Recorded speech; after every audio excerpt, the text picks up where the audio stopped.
Hey everybody, and welcome to Dudes Brunch, a late-night morning talk show where five people talk about five things they found on the internet. I'm your host, Taylor Olmstead, and with me, literally 2 feet away, is Tyler Reed.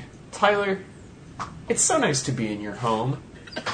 What did you have for brunch today? Well, Taylor, I'll tell you what I had on the second take of this this episode.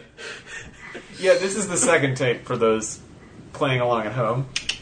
Had to be one of my favorite brunches in OTR.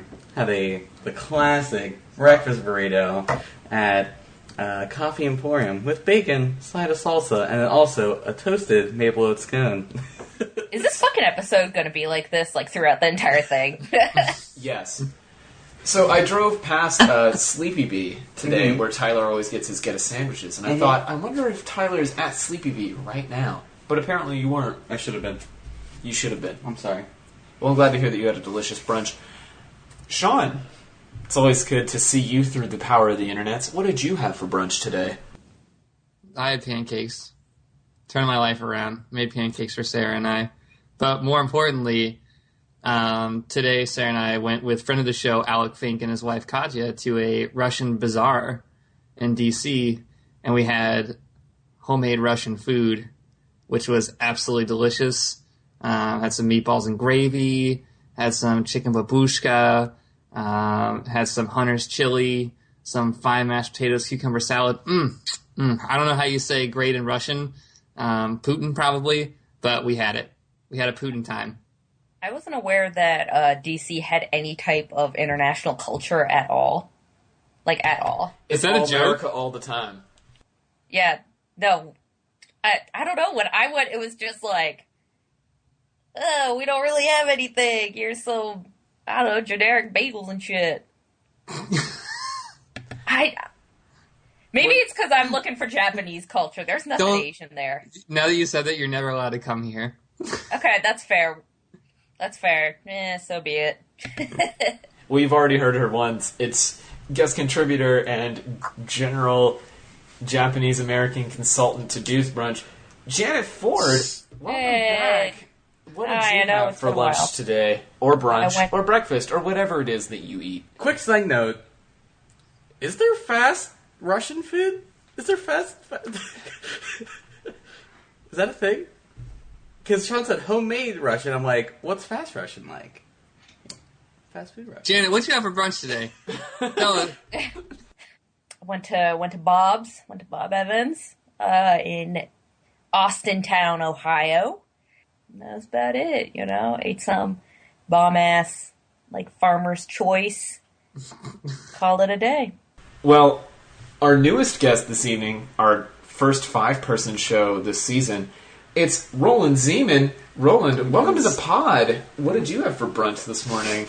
Well, since my life is totally encapsulated by the world of culturally diverse burritos, this morning I made a burrito consisting of pulled pork, sour cream, green salsa, and mangoes.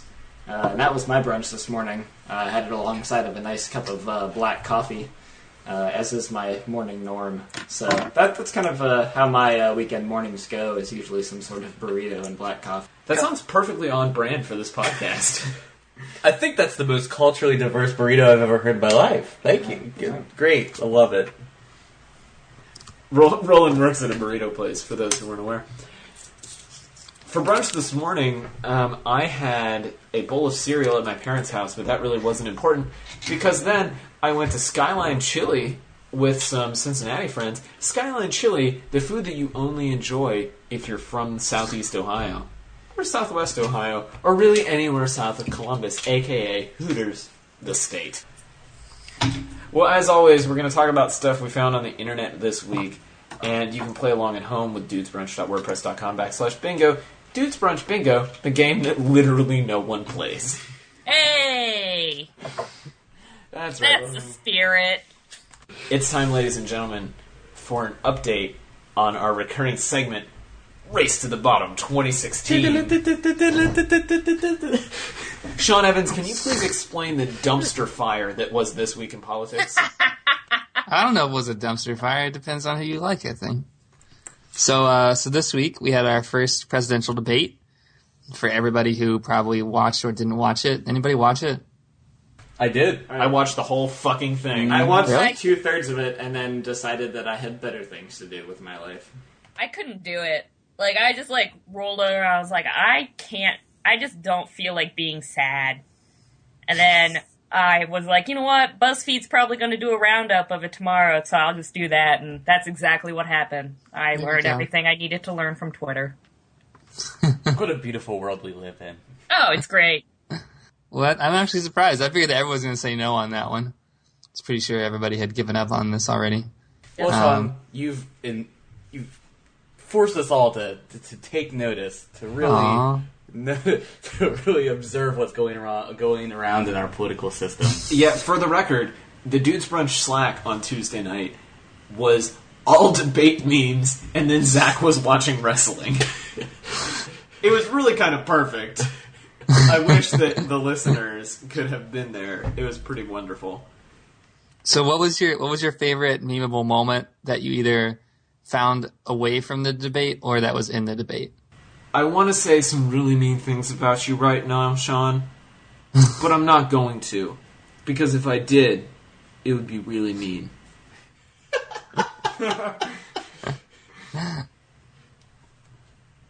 Janet, Tyler, Roland? I'm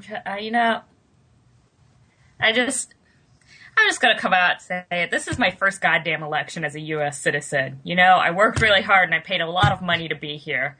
And everything that is happening is making me really, really sad. Just all of it. I'm also kind of just talking because right now I can't think of anything from the debate. I'm just like totally blanking. All I know is that I'm sad and I have to vote. And that's it. To be fair, Sorry. Janet, you are almost 2 out of the 3 things that people hate right now. Immigrants and women. Yep. Fuck you, man. Shit. I've been really good up until I just couldn't bring myself to watch the debate. Here, and then also with like the stuff that came out yesterday about Trump's taxes, like everything that happened at the debate's just been forgotten in my mind. Here, let me look through my Twitter timeline. Someone else go while I find something. Tyler, Roland, any facts you want to talk about? Yeah, as far as I'm concerned with this election, we just have to stick it out 4 more years, because I don't know if y'all forgot, but Kanye 2020 is still definitely on my radar. And that's all I'm concerned about is Kanye 2020 and his platform for the presidential race. So, wait, Roland, are you saying that Yeezy season is approaching? Yeezy season is approaching. Fuck whatever y'all be wearing. This is a That joke was I don't mean. get.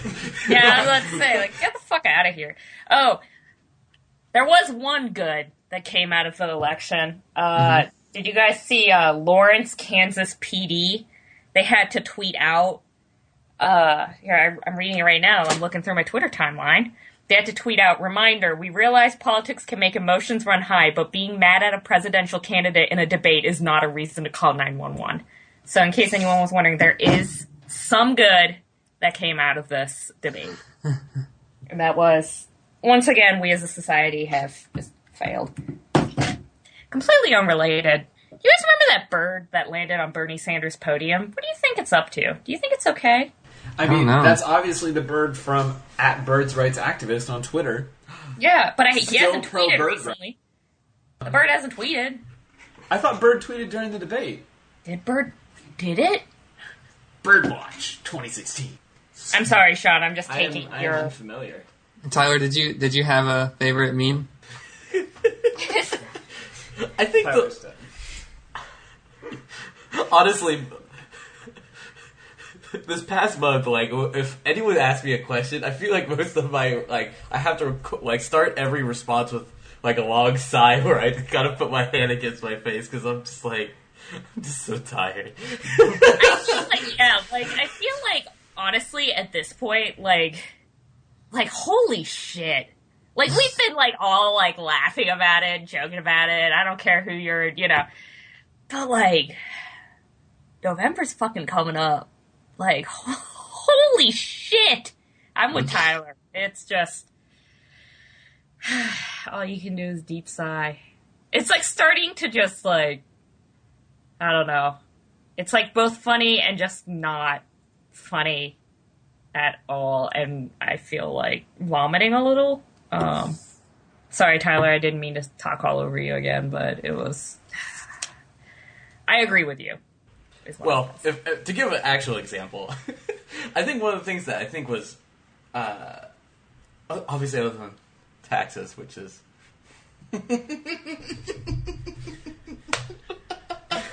I thought Hillary's attempt at a zinger with the trumped up trickle down economics, I was just like, God, that didn't land at all, did it? It was a very cringe-worthy show of debate talent, as you were. Like, listen, I realized that this election is almost exclusively going to be determined by who has the better memes, but it's like... I mean, it's like the best teeth in the fucking game said. Vote Donald Trump if you want the best memes. Donald Trump is great for the meme economy, but horrible for the actual economy and literally everything else about this country. But the meme economy is what we really should be focusing on. We will be the dankest nation on Earth. I mean, we probably are the number one exporter of memes, aren't we? I think America has to be. I feel like Britain's starting to catch up, because they're starting to go off of Harambe memes. Speaking of which, if we want a great meme economy, we need to write in Harambe. So, I don't want to completely shift the topic, but Reply All did a great segment this week, or I guess it was last week, on Yes, Yes, No, about Pepe the Frog, and how Pepe has become a symbol of the alt-right and radical racism in America. Yeah, isn't he like a neo-Nazi now? Yeah, Pepe has become a neo-Nazi symbol, and the New York Times wrote an article about Pepe this week. And so, I mean, how do we feel? Like, we are citizens of the internet. We've been talking about Pepe on this podcast for over a year now. Are we offended that our Pepe has been stolen from us? Hashtag make Pepe great again? Oh, fuck old people, man. That's all it comes down to. What the fuck? Pepe was just such a pure little guy, and then they just shat all over. Like, what the fuck does this sad green frog have to do with the KKK or like? What the fuck? I was like, when I read that, I was like, what the fuck is going on? And then I was reading about it, and there were like all these memes about how Pepe's a fucking Nazi now. I was like, what? I just want my old pure memes again. I just want the pure meme.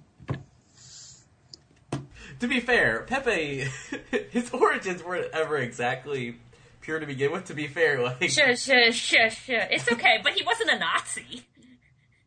Right, I guess having a really good... Right? I guess, to be fair, having a really good pee and saying, feels good, man. I guess that's innocent compared to literally Hitler, but... Yeah, there's a big difference between, like, you know, a good pee and poop joke and promoting Nazism. Like, I feel like that falls under our hashtag no bummers rule for this podcast. But getting back on topic, Sean, please salvage this conversation. My next question was going to be, since you made the joke about the trumped up trickle down economics, did you guys watch the SNL bit? I thought SNL absolutely nailed it. I was really excited for the season premiere. My roommate was actually kind of hesitant. He was afraid that they were going to be too easy on Hillary. I thought, they were easier on Hillary than they were on Trump, but all in all, a solid SNL debate. The trumped up trickle down joke was perfectly executed, as were numerous jokes about Trump saying China, which, makes sense to me. I thought it was great. Roland, Tyler, did you guys watch any of it? I did not. Neither did I. Unfortunately, we're uncultured swine. Let's not get too excited now. Oh yeah, you guys voting this year? Yeep. This is the year to vote if you're gonna vote. It's the exact year to vote and the exact year to also not vote. I think that's a really good argument. This is the year that I feel like I wish I hadn't moved away. So, for listeners who have listened to the show before, we're all originally from Ohio. I currently live in Georgia. And I really wish that I had kept my voter registration in Ohio for this year. Because Georgia's absolutely going to go red, there's no question about it. Whereas Ohio is still a swing state, as always. And I'm really regretting not voting absentee for 2016. Yeah, good going, Taylor. I know, I'm the fucking worst, but, taxes and driver's licenses and bureaucracy and shit. Okay, so my next question was, how are you guys going to vote? You going to do absentee? You going to go to the polls? Wait, hold on. Sean, are you going to vote? Yeah. Of course. Are you a DC resident, or, are you voting absentee in Ohio? What's going on? Yeah, I'm voting absentee in Ohio. I'm still registered there. Just because I started the year there and everything, so I'm just going to hold out. So my next question is, how are you guys going to vote? Are you going to do it through the mail? Are you going to go to the polls? Are you going to... I don't know. I mean, I'm going to the polls. Oh, gosh, sorry. I'm going to the polls. Why? I didn't get an absentee vote thingy. I don't know. I didn't mail it in.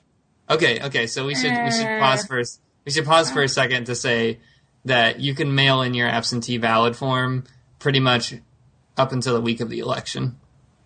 I don't know. I could probably... Oh, can I leave work, to go to... So I'm going to do that. I'm just going to be peace. I'll be back in, 3 or 4 hours. I don't give a fuck. No, I'm kidding. Roland, Taylor, are you going to the polls or are you voting by mail? I feel like since I've never been to the polls, going to the polls will be a life experience for myself. And so, I'll just chalk that up on a list of things that I've done and probably never want to do again in my life. They'll give you a sticker. That's the only good thing. That's okay. Hey. I'll go for the sticker. Yeah, that's will it. Be my fulfillment. Do they send you a sticker back if you... No. That's worthless. It's basically worth nothing. Go to the polls so you can get the sticker, and that's the point of voting, is stickers. So I can post it on Instagram and everyone knows I'm better than them. I'm probably going to vote early because Georgia's an early voter state, and I just want to try it because I've never actually done the early vote thing. I realize there are some questionable things about early voting and how it affects racial politics and all these sorts of things. But it just seems way more convenient to me because the early polls are basically every day November prior to the election until 8 p.m. or something ridiculous. And so I'll just go one night that I know I have time after work. Whereas on election day, who knows what it's going to be like. Well, based on the last time I tried to vote, a bridge was closed that basically prevented me conveniently to be right. Right, see, that's what I'm afraid of. So I'm just going to try, the first or second day of early voting in Georgia, and then if I can't go, I'll just keep trying until eventually I get to put my vote in. And then it's actually the day of the election, and you're like, well, I guess today's the day. Right, it's, I'm looking at it a lot like iPhone pre-order. I just keep refreshing that page until eventually I get the sweet success, and then I hand Apple, a.k.a. the government, a.k.a. the Illuminati, my money / votes, and, it's over. How does it feel to have disposable income, Taylor? Ask me that again after I make my next student loan payment. Oh, my God. I will be voting through the mail because I think it's the best way to vote because you can sit down and actually think about what you're going to vote for, and you can go on their websites and kind of see what's going on, what their issues are. I think it's a better way for people to vote. You can really be informed when you sit down and have your ballot right in front of you. So I went to the polls. Wasn't that exciting. I was afraid I was going to put the ballot in the machine the wrong way. It was really stressful. And I had to drive there after work, which is something I didn't want to do. I wanted to really come home and just come home. So that's what I'll be doing through the mail. Yeah, I can speak to Sean's point about voting after work. Voting in the middle of the workday or after work is really kind of stressful because you leave work and there's always a line regardless of what time of day you go, and then they're just it's kind of like the line at the amusement park, like, you feel kind of like cattle just being herded through the little stanchions, and then you go into the little booth, and you have, like, next to no time, it feels like, even though you can take as long as you want. It just feels like a rushed process. And the years that I voted absentee during college, it did feel like I researched more. And so if I weren't, like, doing this early voting for the first time this year, I think Sean's absolutely right. Voting by mail, you really do, like, put more effort into your ballot that way. Now, I'm almost convinced to send in, or to vote early or whatever, because you're right, I would much rather, like, look up the things while I'm doing it. Be like, what do you need to do for that? It's just a form that you file. Like, Yeah. It's easy. A relatively easy form. Where do you go on to your Board of Elections website, and you can usually find it on there and navigate, like, voting registration will usually be under there, like vote by mail or absentee ballot. You can print off a form. It's just similar to registering to vote. Put it on an envelope, slap a stamp on there, send it in, then you'll get your ballot through the mail. The only thing is it generally costs you, like, about $1.50 to send your ballot back, but they send you the envelope and everything, so you just have to put postage on it. But when you think about it, think about how much an hour of your time is worth for you to work, and the gas it takes you to drive to the ballot box, because that's generally how long it takes you to vote. Is it more than $1.50? You might want to consider absentee ballot. I also want to point out a really admirable project. Hank Green of the Vlog Brothers and SciShow fame has created a YouTube project called How to Vote in Every State, where they're making informational YouTube videos on how to vote and how to absentee ballot in all 50 states. They are all currently live on YouTube, so if you just search how to vote in whatever state you live in, there's a video where Hank is standing in front of a white background and will explain to you and give you links exactly how to vote and how to absentee ballot in every state of the 50 states. Truly incredible work they've done for absolutely no money just to get more people to register to vote, so definitely check that out. All right, so my last question is, since we're on Dude's Wrench and we talk about internet stuff, I don't know how much of a buzz it's been in other places, but here in D.C., we love to talk about elections all the time, all day long. This week, the First Circuit Court overturned a law that New Hampshire passed saying that you cannot selfie your ballot in the voting booth. It was illegal in New Hampshire, but now it is considered First Amendment free speech. What do you guys think about that? What a world we live in. This is a big deal. This is a big deal to a lot of people. I don't know. Just the fact that, like, I don't know. Just thinking, like, imagine having to explain this to Abe Lincoln. Like, this is a thing that's happening right now. I mean, yeah, I'd say all in, First Amendment rights, go for it. Do whatever you want. You're probably going to tell everyone who you're going to vote for anyways, so. Facebook algorithms can probably already figure it out. Yeah, exactly. Like, I'm not worried about me telling people who I'm voting for. Let me put it that way. Like, did they use the term selfie? Was that the official, like, legal jargon? Let me see. Well, to reiterate what Janet said, what a world we live in, where selfie is now considered official legal jargon. Here we go. This is incredible and a monumental step forward in mankind. yeah. This is a quote from one of the 3 appellate judges. New Hampshire may not impose such a broad restriction on speech by banning ballot selfies in order to combat unsustained and hypothetical danger. Judge Lynch wrote, "We repeat the old adage, a picture is worth 1,000 words." Which means a selfie is worth 2,000, right? It depends. Is your selfie a Snapchat that shot at 60 frames a second? Good point. I think this is a really interesting, form of a speech act, I guess, because people selfie all sorts of dumbass shit now. Janet is a prime example. No, Yes. For those who aren't aware, I can is be Asian on Snapchat. 10 out of 10 would recommend. But I want to point out, a couple years ago, the National Park Service made it, I think, it's like the weird kind of illegal where, National Park Rangers can ticket you for it, but it's not illegal outside of national parks. Like, they have their own jurisdiction type of deal. But you can get ticketed in a national park for taking a selfie with a bear. Yeah, which because is too many dumb. people took selfies with bears and got fucking mauled to death. Like, what's wrong with people? Who takes a selfie with a bear? You're preaching to the choir. It's dumb that we have to come up with these laws because people, like, when I see a wild animal, like, okay, granted, I run after squirrels, but, like, if I saw a huge fucking animal that was larger than me, I'd be like, you know what, let me leave this area. This is no longer safe because I might be smart, but I'm literally just a meat bag. That's all us humans are, you know? Like, and to a bear, I'm just a tasty Slim Jim wandering around. I'm not going to take a selfie with it. Question. Careful Yes. question. What if the bear was a grizzly and it had beautiful golden hair, but it had tiny little paws? Like adorably cute little paws. Would you want to selfie it? Still a bear.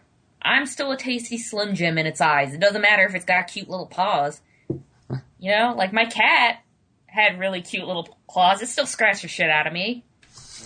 I would like to point out that Tyler, sitting across the table from me, is putting on his third pair of hater shades for this. Why are you hating so much? I don't know. I wasn't actually hating. Oh, okay.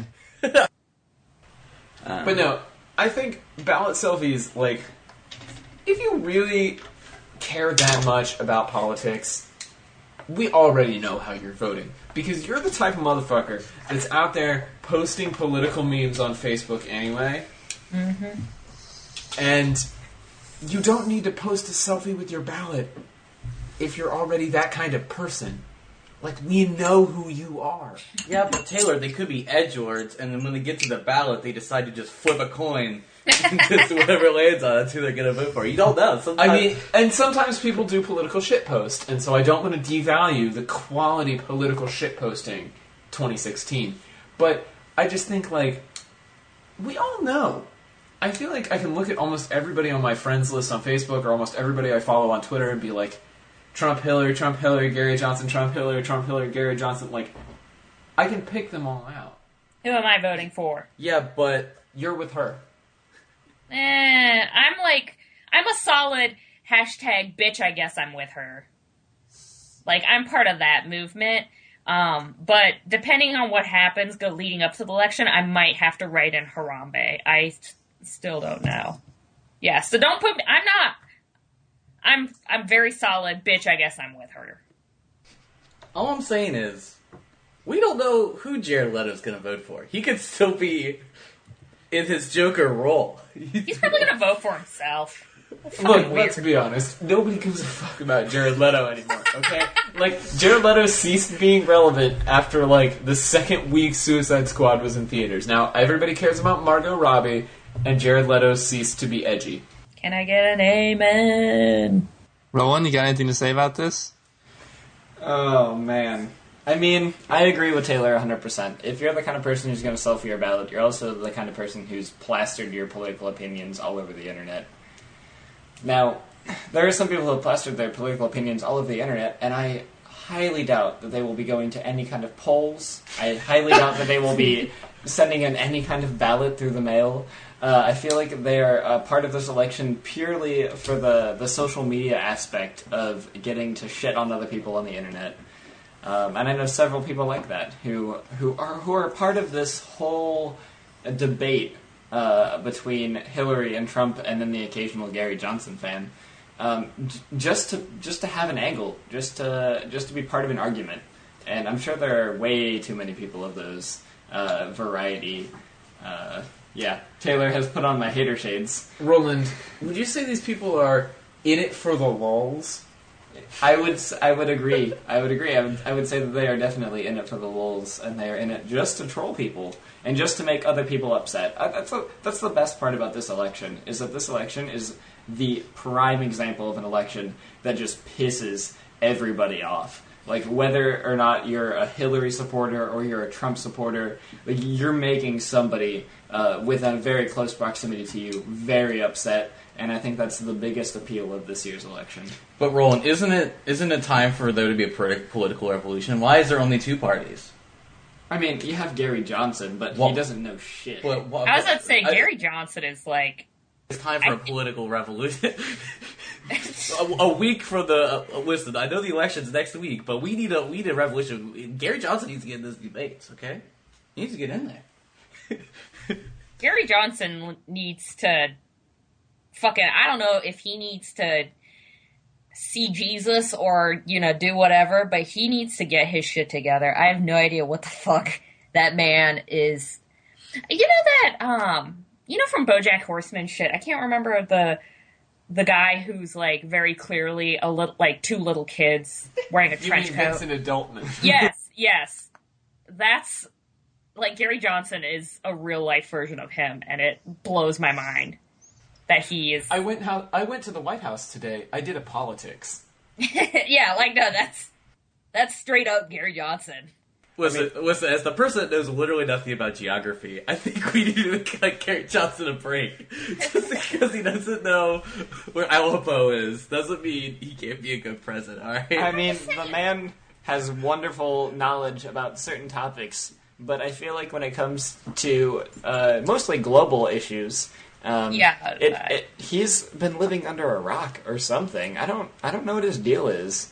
It is almost like a fictional character. This election is made up of entirely fictional characters. Like, if you go back 10 years and you try to explain this year's election to somebody, they'd be like, that's a hilarious skit. Put that shit on television.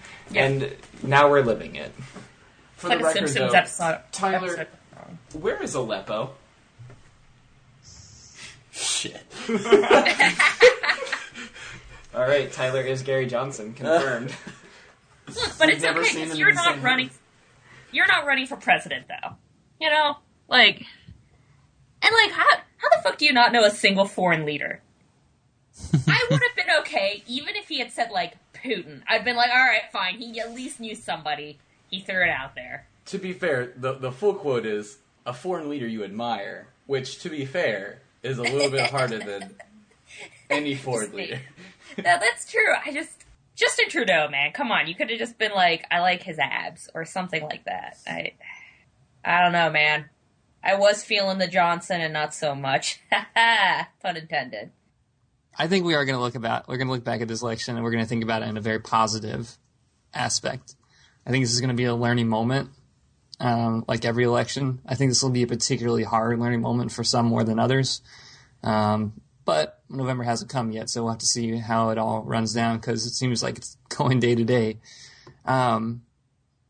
What particularly interested me about this whole selfie ballot box thing is that, I mean, you guys are probably as aware as I am. At some point, you probably heard the calls to end voter fraud. At one point in time, you probably read something or heard something about how voter fraud is on the rise, which, evidence supports that claim 0% of the time, 100% of the time. And there's just nothing to back that up. But, I'm sure that you guys learned in history class that there, vote buying in history and, like political bosses enforce polls were something that isn't new. And I think the reason that these, keeping the ballot box as a private place was a mechanism to protect voters in the former political environment, the way that it operated, where you were coerced into voting in a particular way or something like that, and the rigging of democracy. But as we've seen more recently, probably, I don't know, in the past couple of years, the tool of having a camera in your pocket all the time has become more than just a means of communication, but as also a means to protect yourself in terms of showing, that what's going on, what's really happening, and your ability to document this stuff instead of just relying on, words and witness statements and stuff like that. And I think this is why selfieing in the ballot box is a really interesting thing when it comes to free speech, because maybe exposing the inside of the ballot box might be the new way of protecting the inside of the ballot box. If you're worried that you're getting suppressed at the polls, all you have to do is take your smartphone out of your pocket and start recording, whether that be audio or video. If you think that you've been turned away unreasonably, you can pull out your smartphone and look at the laws. You can call your congressman. You can call your board of elections. These devices in our pockets allow us to actually, I think, open up the doors to democracy a lot wider than they were before. And I don't know the exact reason why New Hampshire legislators decided that they wanted to keep the ballot box a private place away from selfies. Maybe they had good intentions. Maybe they didn't. Maybe it was a suppression method. I'm not really sure. I'd have to do more research to figure this out. But knowing that you can do this, knowing that you can have a selfie, and I mean, it saddened me to know that you guys thinking about people posting on social media their ballots as like as a statement, which it can be regardless of whether you mean to do it or not. To kind of be like, get your lulz in. But I wouldn't throw the baby out with the bathwater. That this could be, doing selfies in the ballot booth is a way of free speech, is a way of protecting yourself. Well, I want to speak to that a little bit. I think that you're absolutely right. In a world where people are legitimately concerned about the idea of buying votes, and maybe not necessarily voter fraud, but the idea that, like, in terms of individual voter fraud, but the larger picture of voter fraud of, like, people buying votes and things like that. You're right. Taking a picture of your ballot is a free speech act that absolutely counteracts that. The challenge is, how will you ever know that your vote was or wasn't what you said, didn't get coded the way you said it was? There's so many votes and there's no unique identifiers on each ballot.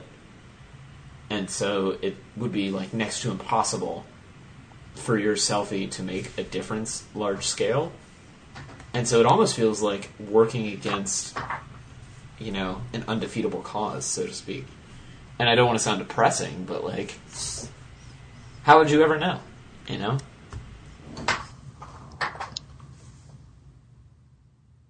Maybe that's the thing. Maybe you can't know. I guess where I was coming from was I feel like having the ability to do that empowers people more to control for those variables. If you're worried that you're being delegitimized at the polls, or if you're being disenfranchised, that's the proper political science term for that. If you're being disenfranchised, you can show that you are being disenfranchised at the polls. So, I don't know what happens in BOE's Board of Elections. Maybe stuff gets lost. Maybe you have a hanging Chad thing. Maybe your voting machine gets hacked. There's lots of variables that can happen to these things. But if somebody wants to turn you away at the polls and you feel like it's unjust, all you got to do is turn that thing on. Someone will pick it up. I think November 8th is going to be really interesting.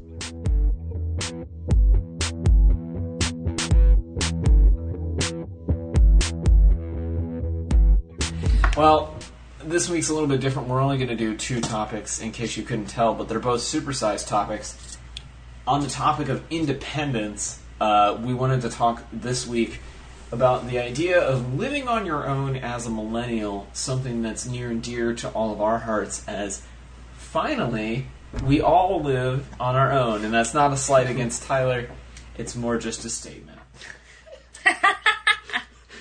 And what a statement it is. We can't have normal conversations podcast without a slight jab, so I get it. It's fine. Hey Tyler, where's Springboro? I don't fucking know. Exactly. Is that where you live? For starters, I just wanted to know, how long has everybody been living in places other than their parents' house? Exactly 1 month. Good on you, buddy. Let's see. I moved out for college. So what was that? Fall of 2011? How many years is that? 5 years now? Is that right? Did I do that math right? It's 5 years, yes. Thanks. I've been living on my own for about, this will be my 4th year, so I guess a little over 3 years. But I was in a awkward situation where I moved away to college, which was only about an hour away from my home. And then my parents decided to say, fuck Ohio, and move other places. So I was kind of very far away from any sort of family for an extended period of time with only myself. to go home to the holidays for? I have been living away from home, kind of like Janet, since full-time since the fall of 2011, so going on 5 years now. But I've been part-time away from home since the summer of 2009. That's when I started working at summer camp and living away from home during the summers. So full-time for 5 years, part-time closer to 6 years. On and off 10 years now. Rude. I'm not even going to rebuke your comment. I'm just going to let that one ride. I think I looked at it and I've moved like 8 times in the past 8 years. I've moved 6 times in the past 6 years, so... This isn't a competition, Taylor. No, I'm just saying, I'm right there with you. And that was actually one of the things that I wanted to discuss. Because when Tyler first moved out, one of the things that he and I talked about was, you know, you're now in the rental cycle where your lease ends every 12-ish months, and you have to decide, well, am I going to stay here? Can I find somewhere better? Is my rent going to go up? Like, you have to do that stupid rental market calculus. I was just curious, all of us in our various states of living away from home for half a decade or more, are you even considering purchasing a home or an apartment or anything like that? For the time being, no. So right now, I have been at my current apartment for definitely over a year now. I think it's a year and like 3 months. But I mean, Josh and I have talked about it. Probably at least for the next 5 or so years, we're not planning on purchasing any type of property. Funny stuff. I live in the 3rd most expensive city in America, so, I don't know. Maybe when I go outside and step into an oil rich, I don't know. I'll just have to find out. Find a humongous nugget of gold in the elevator. There we go. Yeah. To be fair, it does look like you have a pretty spacious area behind you. I don't know if that's literally the entire space, but I imagine there's a little bit more to it. No. I mean, yeah, we live in a 1-bedroom apartment. That's probably 900 feet. Pretty spacious. Similar to Sean, I'm living in a 3-bedroom house that's 1,100 square feet. So, add 200 square feet and another person. That doesn't sleep in the same bed as you. Well, obviously, yes. Yes. But I think, kind of similar to Sean, like, I think Atlanta's like the 4th or 5th most expensive city in the country. And it's like just now borderline where maybe I could think about buying a house, but only if it was like a tiny little townhouse, and only if I was planning on living there for the next 5 years. Otherwise, absolutely not worth my money at all. I'm in a bit of a different situation in which I am in school, but the University of Cincinnati makes its engineers do internships throughout your college career, and it's about time for my next one, and I signed a paper on Friday which says I'm going to be working in the middle of nowhere, Indiana, the closest town being Fort Wayne. It's about half an hour away, 40 minutes away if I live on the north side, the closest to my company. So I'm going to have to pack up all of my stuff and move there and live there from January to about August, and then have to move back to school, only to finish out my senior year, to then move back there to work more.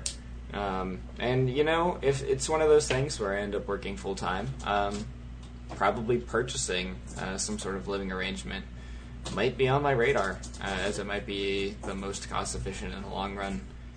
Because you're like, I just want to not have to pack up all of my things. Right. If I could not move every 8 months, that would be fantastic. But, you know, it'll be good money, and I feel like purchasing a home somewhere in that area would be the easiest. I just don't know if it's the kind of company where I'm going to stay for years and years to come. But a full-time job after graduation is definitely very welcome. Please get a full-time job after graduation, everyone. Please try real hard. You won't regret it. They're not wrong. I actually have some friends that are in the process of buying a house. Apparently it's like super cheap, because apparently Cincinnati's just full of just a bunch of shitty fucking houses that you can just, you gotta fix them up, you know, but, you know, you're not gonna pay a lot for it, but it's, you know, so. And then he said, like, it's more mortgage was like $400 a month or something. Yeah, it's going to be less than rent. Right, and I'm like, that's crazy. Well, but property taxes, they exist. Listen. And you have to have the capital saved up for a down payment. Right. And that's the problem is I could get a mortgage in my neighborhood where I currently live for half of what our rent is, but I would have to put down $20,000. And when am I at 24 ever just going to have $20,000 laying around to put down on a townhome? Not even a house. Like, it doesn't even have a yard. It's just a townhome. The people that moved to my old house put a pool in the backyard. I know. I drive by it every time I visit my parents and I get sad. Why didn't you have a pool in high school, Sean? See, this is a funny story because I came to find out that there were people that I went to school with that didn't like my brother and I because they thought we had a pool in our backyard and we never invited anybody to come swim. Amelia's a fucking wild place. That, like, wow. Why didn't you ever invite us to swim, Sean? Because I didn't have a pool, Janet.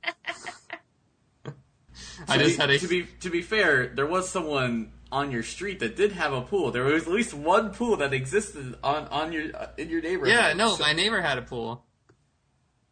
I think they just assumed everyone had a pool. And the people across the street had a pool. No, we didn't have one. No. I'm disappointed, Sean. I've been your friend for almost a decade, and you never let me swim in your imaginary pool. Yeah, unbelievable. Come on. I'm sorry. Bad friend. I'm curious, now that we all live away from home, what has been, or what do you remember as being, like, the first, like, hard lesson you had to learn when you were living on your own away from your parents? So I guess I'll go first. I feel like, so I lived in the dorms. So I went from living in a dorm, 2 bedrooms with 4 people. Then the next year I went to a 2-person suite it was a 2-person room in a suite of 6. Then after that I moved into a house. Then after that I moved to a studio apartment, and now I live in a 2-bedroom by myself. So I feel like each one I learned something different. Like, when you're living in the dorms, first of all, you're just trying to get used to living with other people. So, and like, you don't have to cook, you don't have to do anything. So for that was probably just like, my parents aren't here to make sure I clean. What the fuck do I do? Like, that kind of stuff. And then when I moved into the house, it was like, holy shit, I have to pay bills. How the fuck do I do that? Because I was in charge of all the bills.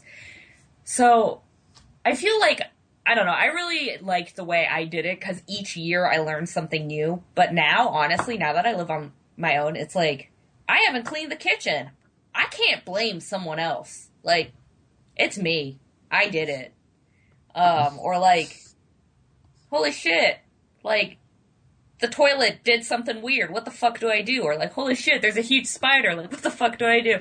So I think like this time around, it's just been like, I have to do everything. I can't just call someone. Also, my landlord lives in like fucking New York State. So like, I can't even just be like, hey, you mind coming over? Like, he's just like, sorry, bitch. Good luck. I'm hiring a plumber. So, this has definitely been interesting. But yeah, I mean, I would hate to, like, no offense, Tyler, but I don't know how, I would have freaked out if I did what you did. Like, lived at home and then all of a sudden just was like, adios, I'm living by myself. I wouldn't have been able to handle it, so kudos to you, my friend. But yeah, no, that's been the biggest thing. It's like, no one is there to nag at me or do anything. Like today, for instance, this back here looks really nice. Off screen is a fucking mess. So the good news is that being in several committed relationships over time meant that I've been used to being this sort of almost a nomad of like. That's true. I didn't stay in dorms. I was just like, well, I mean, I like love you, right, girlfriend? At the time, it's like I should just stay over all the time because you live slightly closer to the place where I go to school than where I currently live. So, also, I care about you and want to hang out with you all the time. That's how that works. So, to be fair, it's a lot better of a deal to like hang out with your girlfriend all the time rather than like live in a dorm with a bunch of fucking randos that like just fuck everything up. So I can speak to that a little bit. I did a year in dorms. I lived in one dorm, and then I moved and lived in another dorm. Both your standard 2-person in a room dorms. Then I was an RA for a year. Lived in a house with 4 other guys. Lived in an apartment with 1 other guy. Lived in a house with 2 other guys, and now I live in another house with 2 other guys. So I've only and that doesn't even count all the years I spent on camp staff living with 3 to 6 other people in a cabin. So I've really only lived in very tight quarters with small to large groups of other dudes for the last 6 years. And one of the things that I've learned in that process is that there are a bunch of garbage human beings that you live with when you have rando roommates. I've had everything from, roommates stealing small items from me to roommates not paying our bills and almost having our power shut off. I had a Shit. Yeah, I had a roommate who lied to his girlfriend for a couple of months about the fact that he owned a dog. Just the whole gamut of things. But I've also had some roommates who are really great and I actually want to spend time with outside the house or the apartment. It's such a diverse experience living with roommates, and you never really know what to expect from a person, no matter how well you know them, until you live with them. Mm-hmm. There was this brief moment my sophomore year of college where it looked like Sean and I were going to live together, and I'm really kind of glad that we didn't, because I don't think this podcast would exist had we lived in the same apartment for a year. Your call. Your words, not mine. His words, not mine. But I just think, it's been really invaluable to me to have the experience of living with other people, even if sometimes it's been an absolute fucking dumpster fire. So, Taylor, you've lived with a bunch of dudes. Did you ever have brunch? I did, yeah. I actually have had brunch with roommates in the house, yes. Actually, my current situation, I have a roommate I like and a roommate I don't. But roommate I like, Brandon, he and I actually go out to brunch on Sundays a lot, and that's usually the brunch that I talk about on this show. So, Speaking of living with other guys, I was in a situation in which I had my own room for the first 11 months of my life.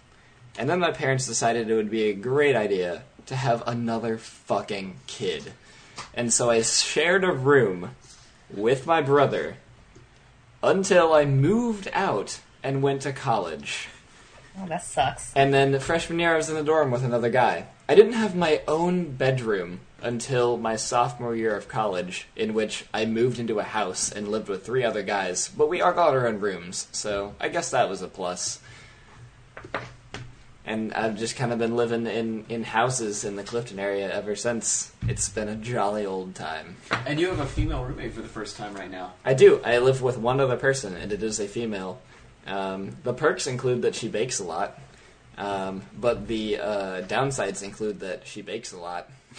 Oh my god, you are human garbage. Next. Next is you, Sean. What are we talking about again? What's your living history like? Who all have you lived with? I lived in dorms for 2 years with roommates that I didn't know, which is okay. Everyone had its highlights, everyone had its downs, but I look back fondly on them. Then I moved into my first apartment. There was 4 of us living in a 2-bedroom apartment. That got sketchy because I got this really weird roommate. So 3 of us lived in one bedroom and one of them, he lived in the other. That's this thing I could talk about off air. My senior year at my other apartment, it was one of my old roommates from that last apartment, and I moved into a 3-bedroom apartment. So that was really cool. I didn't mind that. We lived in the hip neighborhood of Akron. I know that sounds really weird. There's a hip Akron neighborhood. Yeah, there is. And then I moved to Athens, and I lived with my brother, and we had 2 girl roommates. That was the first time I had female roommates, and it was fun. I really didn't notice the difference that much. I didn't really see him that often, so it wasn't a big deal. Then Charlie and I lived together. I missed living with him. He was cool. And now I live with Sarah. She's nice. That's good. I would Yeah. hope so. Yeah. We're in love, so. No, that's Whatever that's worth. So one of the things that was really like difficult for me when I first moved out was laundry. I had not in the sense that I didn't know how to do laundry, but in the sense that like doing laundry in laundromats and things like that was really hard. I still remember one of the first times I did dorm laundry, the dryer didn't work, and I was angry that the dryer didn't work, so I just took all my clothes upstairs wet and laid them all over our dorm room and just let them air dry for like 2 days because I was so pissed off at the drying machine. And that was a really stupid college decision. I should have just paid the extra $2 for a different dryer and let my fucking clothes dry and not been a scrub. And so I was curious if you guys had any like early living alone scrub experiences. So again, I lived in a really shitty dorm. So the way Dracket was set up was they used to be back like when they were built, they were supposed to be like luxury dorms. So there was like a living room and then there was a bedroom and it was supposed to be for 2 people. And then there were too many fucking freshmen at OSU. So they ended up doing 4 people in those 2 people rooms, which let me tell you is just a fucking nightmare. So they didn't have enough washers or dryers, and laundry was just awful because it was literally like a mad dash. Like if you were even a minute late to getting back to your dryer, you would literally find your clothing just like moved. Don't know where. It's just gone. Someone else put their stuff in there, so you're like, what the fuck, man? You end up with like other people's socks. You end up like, I saw someone's like thong in my laundry. I was like, what the fuck? Like, what the fuck? So, laundry was huge for me because like this is like super, my mom did my laundry my entire life. Like I knew how to operate a washing machine, but in no way, shape or form did laundry. So that was like huge because like I was used to like, I put clothing in the hamper. All of a sudden, the hamper comes returned back to me with nicely folded clothes, just the way I like it. Like, so, thanks, Mama-san. You my number one out there, but that was huge. Laundry was huge. Kids these days don't know how good they have it, but yeah, I think laundry is a big first step for a lot of people out there. Also, you learn a lot about people watching them do their laundry. Like, I still remember to this day, I have no idea what their names are. I remember guy who doesn't use laundry detergent, and there was a girl who used to take, like, a full... You know how you're only supposed to fill up to, like, the 1 or the 2 line and the Tide? There was a girl who used to fill it up all the way and then would just dump more in because she didn't know how much, like, detergent to use. Like, I don't know I don't know if where they are now, who they are. I remember that they did that, and it was fucking weird. So, there are 2 people who I remember in my life now. Forever. My first 2 years in dorms, I ran into a unique problem that my dorm room was made inside of an old silo. So, there was no corners. Damn, University of Akron, alright. So, any litany of problems can come with that. Like, your bed never went flush against the wall. Anything that was built to go in a corner, there wasn't a corner there. Everything echoed all the time. It was just a weird place. I loved it, and it was super unique, but... I feel like the cartoony answer was that you would have, like, shaved or, like, cut everything down so it would fit flush into the circular building. Like, your bed is just, like, a semicircle. But, my first one, it was a little bit smaller, because we had a handicap bathroom, so we had this huge bathroom in my first dorm, and that was cool. Although it was awkward because we pretty much lived I lived in a hotel for 2 years. Because that's what it was before it was dorms. They just put bunk beds in an old hotel. There was a dorm like that at OSU. We were like, this is definitely a Holiday Inn, but alright. So they went out of their way to be like, man, we have all these really nice beds. Fuck it, let's get some bunk beds up in here. Well, no, and this is maybe I toned this down as not a very unique experience, but when I think about it, maybe it was. Like, so there was 8 floors. The top 4 were dorms, and the bottom 4 was still a hotel. You would come in from school every day, and you would run into like people touring Amish country, And you would get in the elevators with little old ladies when you go to the class. They were like coming back from lunch or dinner or breakfast or something at the hotel. And there was a rumor on campus that since we lived in the hotel, that we got our laundry and sheets and stuff turned every day and bathrooms cleaned because we lived in a hotel, which was completely untrue. We smelled it up just as bad as anybody else in any other dorm room, except it was quieter because there was a lot of space that was unused. And we had balconies that were locked, so we couldn't really go out there unless you took the door off the door frame, which we did a lot, so it wasn't that big of a deal. But nobody else had balconies, so that was cool. The only problem was that you were a mile away from the nearest dining hall, so if you wanted to go eat, you had to walk a mile. Which really, you just went to Taco Bell at that point, right? There's not fast food in downtown Akron. Taylor and I went there. We walked around for like 3 hours, and we saw like 2 people. Yeah, downtown Akron is amazing. You can play a whole game of pickup basketball in the street and not get hit by a car. You won't even see a car. Yeah, Akron's depressing. Sorry. Tyler, what's been your big struggle since moving out?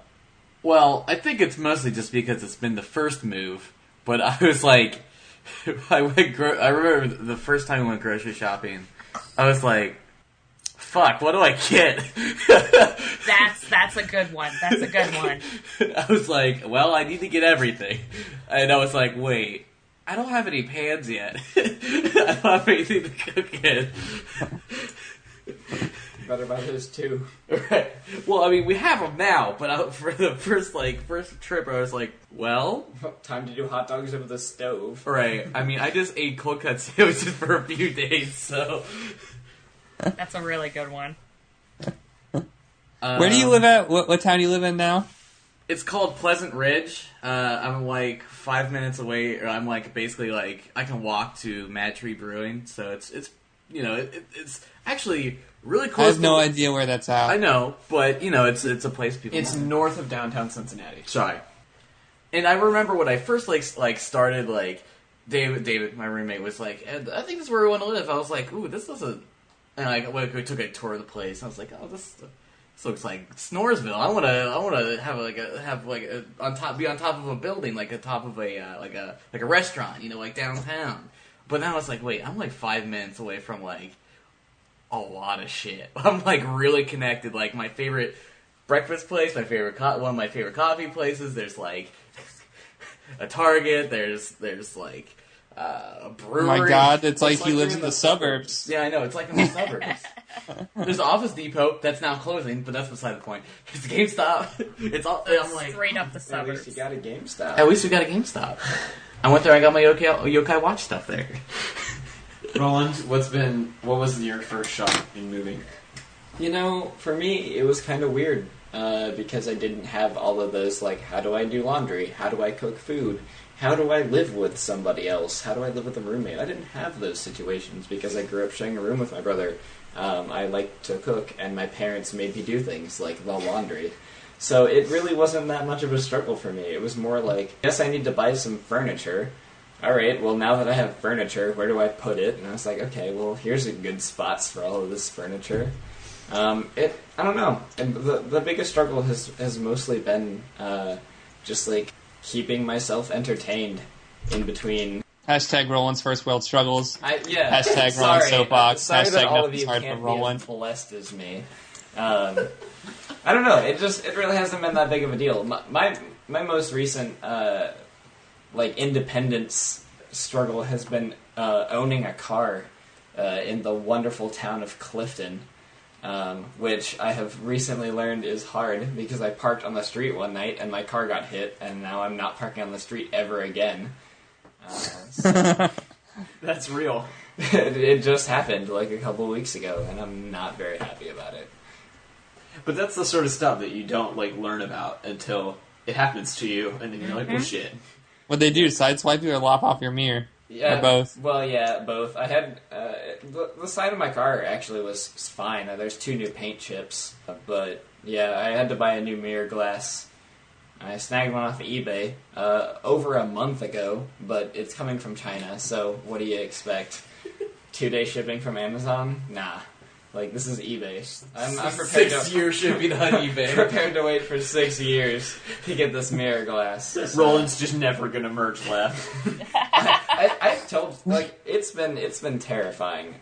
Driving around Clifton and not being able to really look to my left has been quite the experience, let me tell you. I mean, to be fair, you can get anywhere you want by just turning right enough times. Yeah, So, and I just try to stay in the left lane so I never have to merge left, and it's great. I had a professor that had to do that when I was in college. He had like this surgery where they had to like do something on his eyeball, so he couldn't move altitudes very quickly or anything like that, and he couldn't turn his head a certain way. So he lived in Columbus, and he would drive to Akron, and so he would get on the highway. He would get on 71 and 76, and he would just immediately merge into the left-hand lane because he couldn't turn his head to the left, and he would just speed all the way up to Akron as quick as he could get there, so he would never have to get out of the left-hand lane.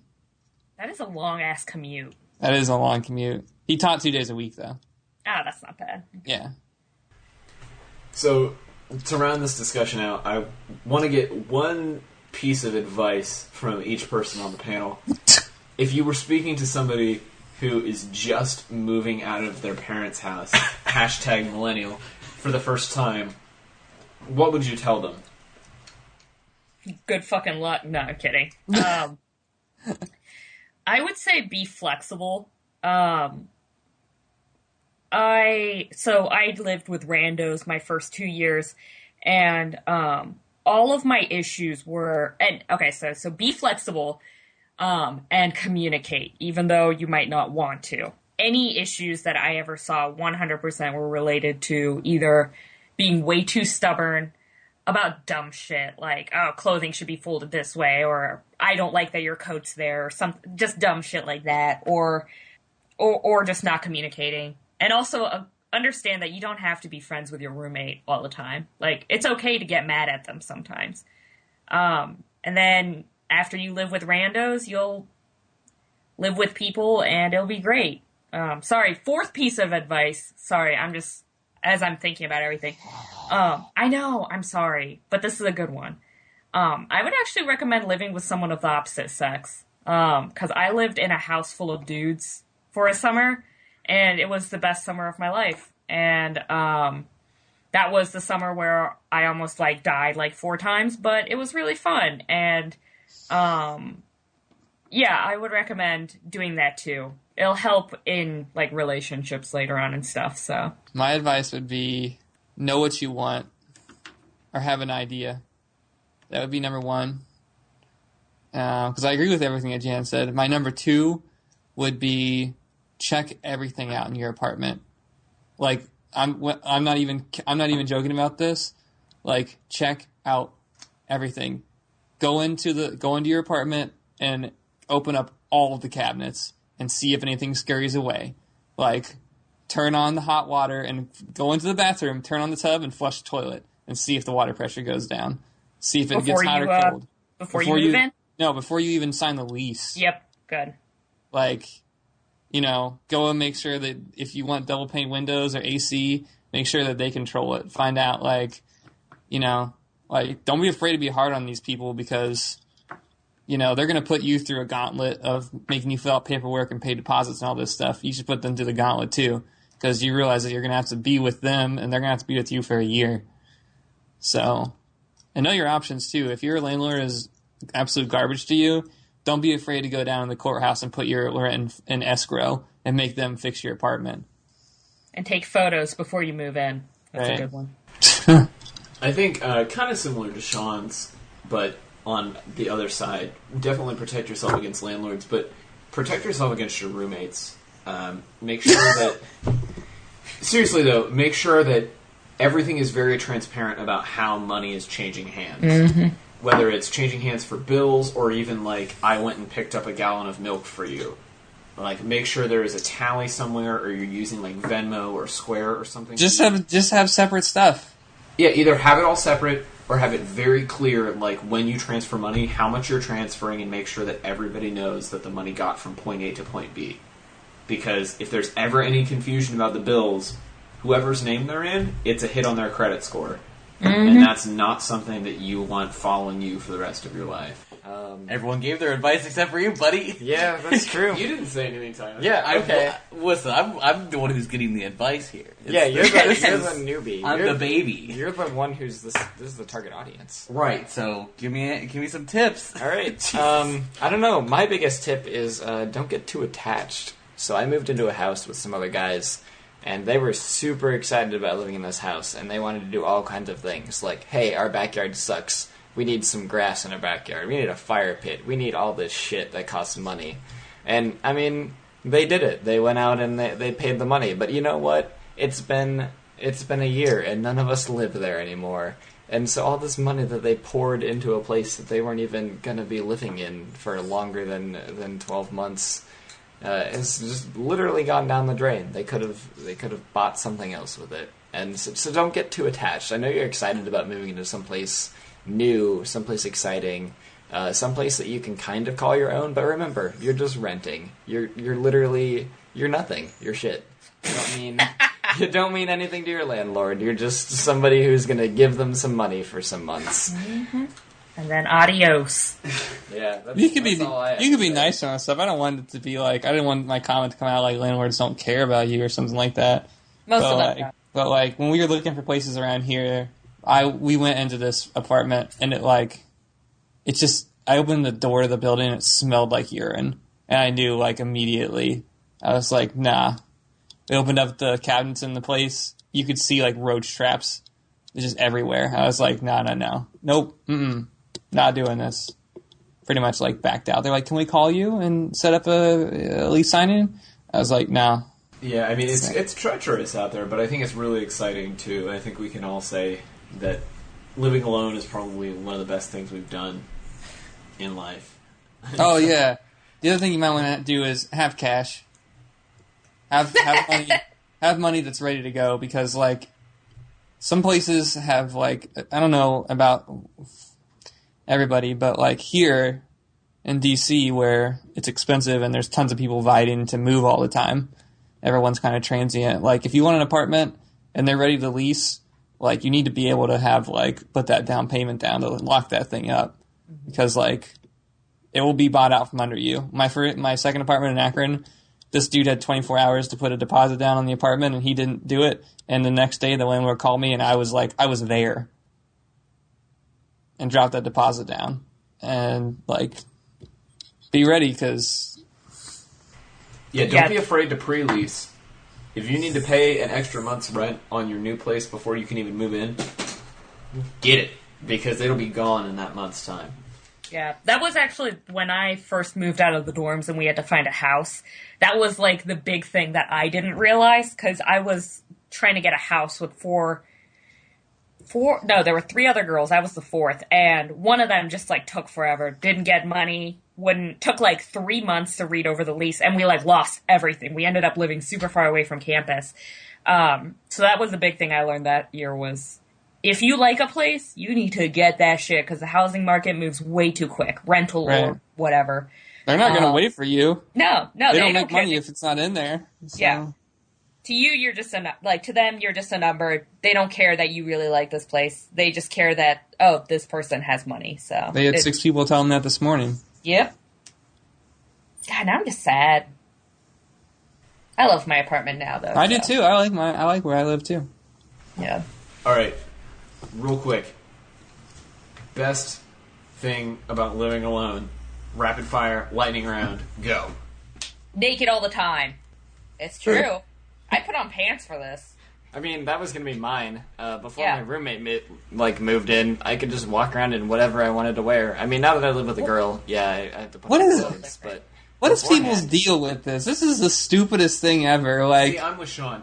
I don't find the appeal in this. For me, best part of living like in my own place, without a doubt, random weeknight drunks. Like, sometimes I come home from work and I look at my roommate and I'm like, we're going to get drunk tonight. And then we just sit on the couch and watch garbage television and get drunk and go to bed. And we don't even really talk. It's just beer and television. Great night. I mean, I do that, but by myself. Yeah, it's a little bit sadder when you do that alone. Debatable. It's pretty sad. I'm just a sad person, I suppose. I find it enjoyable. Well, hey, you know what? You do you. You know? You live your dream. You go for it. I don't mean that sarcastically. I meant that 100%, like, legit. Like, you know, teach their own. Alright. How about you, Tyler? What have you enjoyed so far? I mean, I think for me, because I had a weird family situation where it was like I felt like I didn't really own the space I was in, or like it wasn't really like mine. I'm kind of like, yes, everything is mine. I can change it on a whim. Everything. I have the power to manipulate everything I see before me. I don't know. And also just being fucking alone sometimes, because I just like sitting alone. Yep. I just like, sometimes I just want to sit and not, and then no one is around, no one at all. And nobody comes in to tell you to do something? Right, and it's also contextually relevant for me because my parents literally never left. Ever. One was always home all the time, so I'm like, yes, finally, I can just exist. Just stare at a wall for like an hour or two. Right, and I'm like, I feel you. So fucking zen. Doors and sunlight. Those are my thing. I'm like Tyler. I want to be able to close the door and know that no one's coming in. And I like having big windows in my apartments, and I love having them open to the sunlight all the time. Just a flood of sunlight coming in. That's all I want. Dude, my favorite thing in the world is, like, waking up on a weekend morning before my roommates and, like, opening up all the blinds and just walking around the house with, like, sunlight coming in, drinking a cup of coffee. It's totally quiet because they're both in bed. Not even semi-clothed. Just Clothed. coffee, quiet, sunlight. No clothes. I hate it.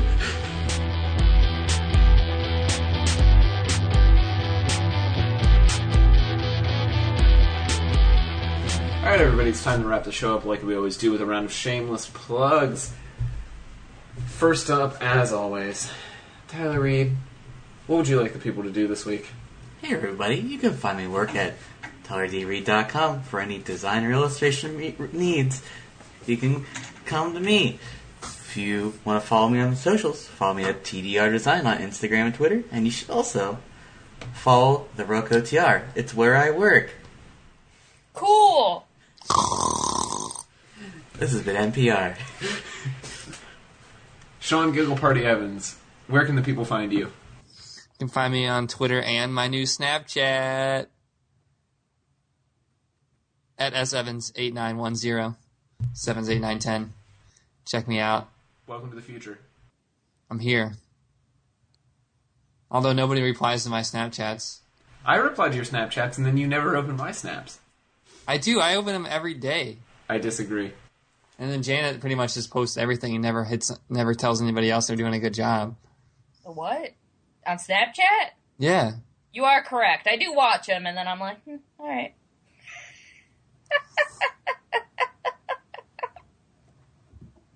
Alright, I'm sorry. I'll respond to you. I'll tell you you're doing a good job. You're doing great, Sean. I just need some affirmation on my new social media account. Okay, I will. Don't worry. You guys are my only 2 followers. Oh, that's so sad. Yeah. Wait, Tyler doesn't even follow you? No. Oh, And buddy. right now, I just followed him. Well, Janet, where can the people find you? Don't find me. You heard her. Just fucking don't. Just fucking The don't. end. Just don't fucking find me. She lives under a rock. You can't find I her. do. It's too hard. I already have too many platforms I need to ship post on. I don't need... Nah, I'm on Snapchat. If you can find me. I was really worried It's that on the website. your dog was going to die. Oh my god. Okay, so today, yeah, I thought he was going to die too. I was like, shit, man. He was ignoring me the entire time.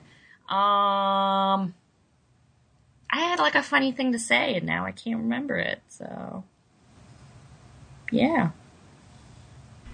Well, Roland, thanks for joining us. Where can the people find you on the interwebs? So people can find me on Facebook under my name.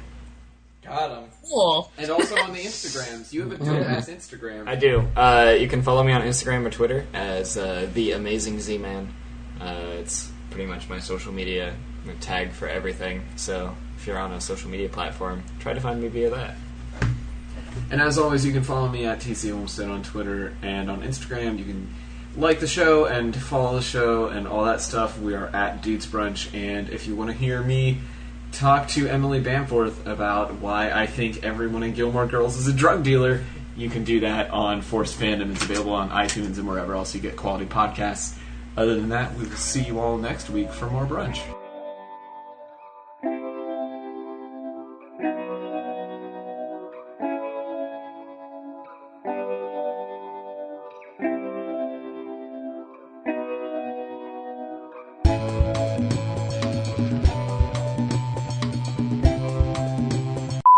Exactly. Thank you. We're both not sluts. Yeah. That should be on your next Dude Brunch t-shirt. It should say, Dude Brunch, we're both not sluts. We're both. There we go. That should be my new Twitter bio. I'm really glad I'm still recording this. That's why we don't have any corporate sponsors of this whole show, because we're not sluts. It would Yeah.